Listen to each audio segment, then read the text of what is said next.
नमस्ते। आज के इस खास विश्लेषण में हम उस एक चीज को डिकोड करने वाले हैं जो सच में सफलता और असफलता के बीच की सबसे बड़ी लकीर खींचती है। हम अक्सर देखते हैं ना कि लोग बस मोटिवेशन के पीछे भागते रहते हैं। जोश जोश में कुछ दिन जिम चले गए या कोई नया प्रोजेक्ट शुरू कर दिया, लेकिन कुछ ही दिनों में वो सारा जोश बिल्कुल ठंडा पड़ जाता है। तो आज हम उस अस्थायी मोटिवेशन वाले धोखे से बाहर निकलेंगे। इसके बजाय हम एक बेहद प्रैक्टिकल और एक्शन ओरिएंटेड फ्रेमवर्क पर बात करेंगे जो आपको बुलेट प्रूफ कंसिस्टेंसी यानी एक अटूट निरंतरता बनाने में मदद करेगा। यकीन मानिए, ये फ्रेमवर्क आपके काम करने के तरीके को पूरी तरह से बदल कर रख देगा। तो चलिए शुरू करते हैं। Number 1, the consistency problem. चलिए समझते हैं कि आखिर इस असफलता का असल कारण क्या है। हम सभी कभी न कभी बड़े और महत्वाकांक्षी लक्ष्य तय करते हैं, है ना? जैसे ही नया साल आता है तो लगता है कि बस इस बार तो वजन कम करना ही है या इस बार अपना नया बिजनेस शुरू करके ही मानेंगे।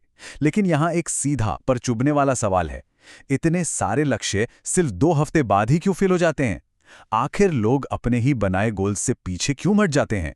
ये एक तरह के सेल्फ सैबोटाज यानी खुद को ही नुकसान पहुंचाने वाले चक्र जैसा बन जाता है। सच्चाई तो ये है कि दुनिया के सबसे सफल लोग हमेशा सबसे चतुर या टैलेंटेड नहीं होते, और ऐसा भी नहीं है कि वे हमेशा सुबह 4 बजे ही उठते हैं। इनमें से कुछ तो आराम से सुबह 10 बजे तक सोते हैं। उनका असली सीक्रेट सिर्फ इतना है कि वे हर दिन बिना चूके वो उबाऊ काम करते हैं जिसे बाकी लोग बीच में ही छोड़ देते हैं।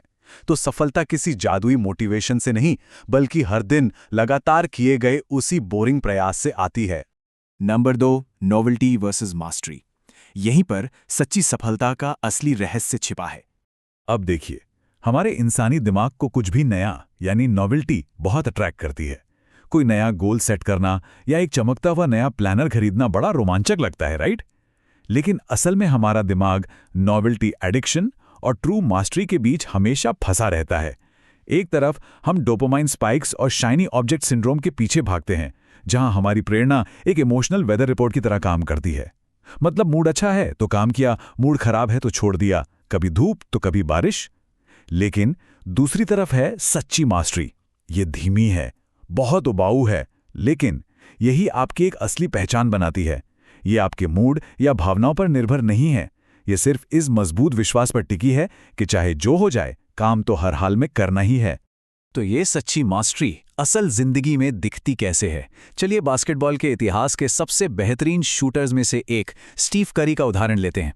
क्या आप जानते हैं कि वो पिछले 15 सालों से हर मैच से पहले बिल्कुल वही 90 मिनट का रूटीन अपनाते हैं, बिना किसी बदलाव के? वहीं एक बार ड्वेन वेड ने कोबे ब्रायंट को प्रैक्टिस करते देखा। कोबे लगातार 30 मिनट तक कोर्ट के एक ही हिस्से लेफ्ट एल्बो से बिल्कुल एक ही शॉट की प्रैक्टिस कर रहे थे। ड्वेन वेड को अच्छे से पता था कि कोबे मैच में क्या करने वाले हैं, फिर भी वे उन्हें रोक नहीं पाए। क्यों? क्योंकि कोबे ने उस भयानक उबाऊ दोहराव से उस एक शॉट में इतनी मास्टरी हासिल कर ली थी कि वो अनस्टॉपेबल बन गए थे। Number 3, the 1991 rule. यही वो निरंतरता का नियम है जो इस पूरी पहेली को सुलझाता है। इस नएपन के जाल या नॉवेल्टी ट्रैप से बचने के लिए ये 1991 रूल सबसे बेहतरीन और प्रैक्टिकल तरीकों में से एक है। ये रूल बहुत ही सिंपल है। अगले 90 दिनों तक अपने दिन के पहले 90 मिनट केवल और केवल अपने एक सबसे महत्वपूर्ण काम पर लगाइए, बस इतना ही। लेकिन ध्यान रहे, ये कोई साधारण टाइम ब्लॉक नहीं है। ये आपके खुद के भविष्य के साथ तय की गई एक नॉन नेगोशिएबल अपॉइंटमेंट है, जिसे किसी भी हाल में टाला नहीं जा सकता। ये वो काम होना चाहिए जो आपके पर्सनल गोल्स के लिए सबसे ज्यादा मायने रखता है। चाहे दुनिया इधर की उधर हो जाए, दिन के ये पहले 90 मिनट सिर्फ और सिर्फ उसी एक काम के लिए हैं। Number 4, the psychology of consistency. आइए गहराई से समझते हैं कि हमारा दिमाग इस नियम के साथ कैसे काम करता है। अब आप सोच रहे होंगे कि ये रूल इतना असरदार क्यों है? असल में ये सिर्फ टाइम मैनेजमेंट नहीं है, इसके पीछे बहुत गहरी साइंस है। ये जो नंबर 3 है ना, ये बहुत महत्वपूर्ण है। ये जुड़ा है डिसीजन फटीग, यानी बहुत सारे फैसले लेने से होने वाली मानसिक थकान से। जब हमें हर दिन ये तय करना पड़ता है कि अरे यार आज क्या काम करें, तो हमारी बहुत सारी मेंटल एनर्जी ऐसे ही खर्च हो जाती है। क्या यह बात आपको हैरान नहीं करती कि जेफ बेजोस जैसे टॉप लीडर्स अपनी मानसिक ऊर्जा बचाने के लिए हर दिन केवल 3 बड़े फैसले ही लेते हैं? 1991 रूल इसी रोज रोज की दिमागी बहस को जड़ से खत्म कर देता है। इस नियम के बाद आपको सोचना नहीं पड़ता, बस उठना है और अपना वो एक तय किया हुआ काम करना है। सोच कर देखिए, दिन के अंत में कोई बहुत ज़रूरी और भारी काम करना बिल्कुल वैसा ही है जैसे जिम में भारी लेग डे के तुरंत बाद एक पूरी मैराथन दौड़ना। 2012 में ब्लेक मूर और रॉबिन्स की एक शानदार स्टडी आई थी। उससे पता चला कि हमारा प्री फ्रंटल कॉर्टेक्स यानी दिमाग का वो हिस्सा जो डिसीजन लेने और फोकस करने के लिए जिम्मेदार है, वो दिन की शुरुआत में सबसे ज़्यादा फ्रेश और एनर्जेटिक होता है। इसीलिए अपने सबसे मुश्किल और महत्वपूर्ण काम को सुबह की उस पीक स्टेट में करना सबसे ज़्यादा फायदेमंद साबित होता है। यहीं पर एक बहुत ही पावरफुल कॉन्सेप्ट आता है, आइडेंटिटी बेस्ड हैबिट्स थ्योरी। ये कॉग्निटिव डिसोनेंस के सिद्धांत पर काम करती है। इसे आसान भाषा में समझें तो हम वैसे ही काम करते हैं जो हम खुद के बारे में मानते हैं। मान लीजिए कोई अंदर से सोचता है कि वो बहुत आलसी है, लेकिन वो लगातार 90 दिनों तक हर सुबह उठकर अपना सबसे ज़रूरी काम करता है। अब यहाँ उसके दिमाग में एक भयंकर टकराव पैदा होता है। नतीजा क्या होता है? दिमाग हार मान लेता है और उस पुरानी आलसी वाली पहचान को हमेशा के लिए छोड़ देता है। उसकी जगह वो एक नई, लगातार मेहनत करने वाली पहचान को अपना लेता है। तो जब हम कंसिस्टेंट रहते हैं तो हमारी आदतें ही हमारी पहचान बन जाती हैं और फिर काम करना पूरी तरह से नेचुरल और ऑटोमेटिक हो जाता है। Section 5, implementing the habit. अब देखते हैं कि इसे अपनी रोजमर्रा की जिंदगी में कैसे उतारा जाए। इसे रियल लाइफ में लागू करने के ये 4 बहुत ही क्लियर स्टेप्स हैं, जिनसे आप बिना किसी स्ट्रेस के इसे अपनी रूटीन का हिस्सा बना सकते हैं। पहला स्टेप, एक कीस्टोन टास्क चुनिए, यानी वो एक काम जो आपकी ग्रोथ पर सबसे बड़ा इम्पैक्ट डालेगा।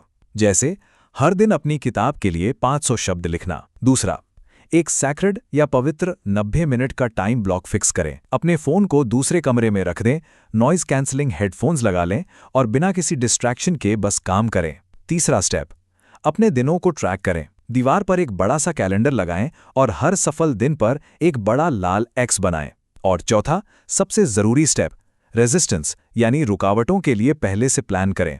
आपका मन काम टालने के 100 बहाने खोजेगा और ये बिल्कुल नॉर्मल है। बस इसे एक्सेप्ट करें और फिर भी अपना काम पूरा करें। अब ये 66 का नंबर कहाँ से आया?